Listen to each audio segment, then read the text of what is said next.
Hello Year 11.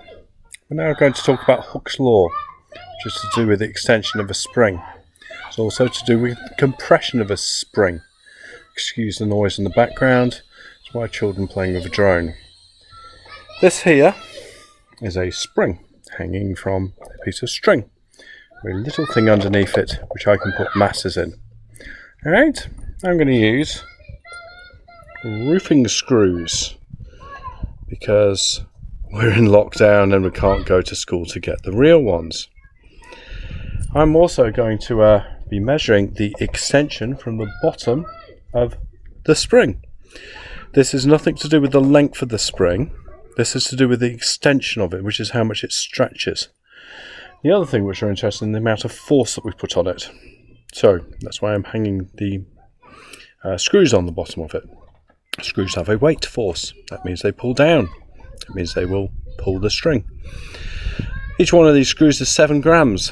How do I know that? Because I measured the mass of 50 of them in some bathroom scales, and then I divided the answer by 50. It gave me 7 grams each, which means 10 of them is 70 grams.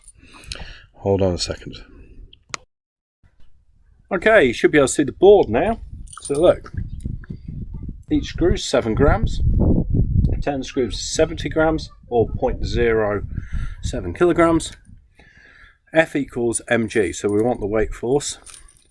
So for one screw, it's 0.07 times 10. Oh, sorry, for 10 screws, because 10 screws is 70 grams, so 0.07 kilograms. So one screw has got a weight force of 0.07 on it. Because the plastic bottle is already there, and I'm interested in the weight, the effect of putting these on, I can ignore the plastic bottle. Okay, hold on a second.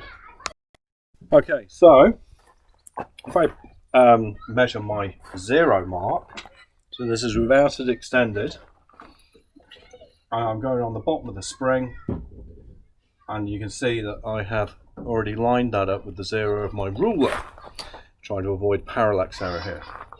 If I put 10 screws in here, which is that.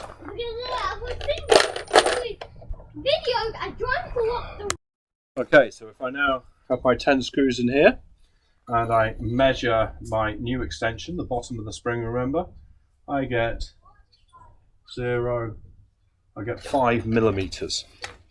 So I can write on here my first result. So for 0.7 newtons, I get 0.005, which is the 5 millimeters, isn't it? Next, I then need 20 screws. So I get 20 screws, put them in there, get my set square so that I can try and avoid the parallax error, make sure I'm at eye level, and then I can continue on with this and get it all filled in. I'll come back to you when I've done that. Okay, so I carried on with that. I've now got quite a few screws in there. I've been putting my force down here, my weight force down here, and my extension in meters down there.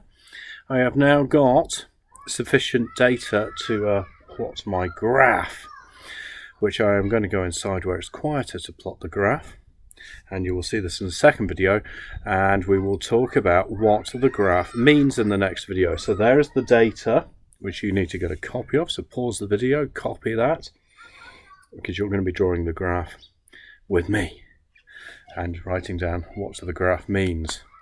This hopefully is the last section of mechanics, which is great because then we can write a report about it all for your internal, and you also have all the information for your external exam, and we can do a 2 more practicals when we come back to school to get our practical portfolio all done and dusted. Yes, lots of work. You wouldn't have thought you'd actually manage to do 3 standards. Thanks.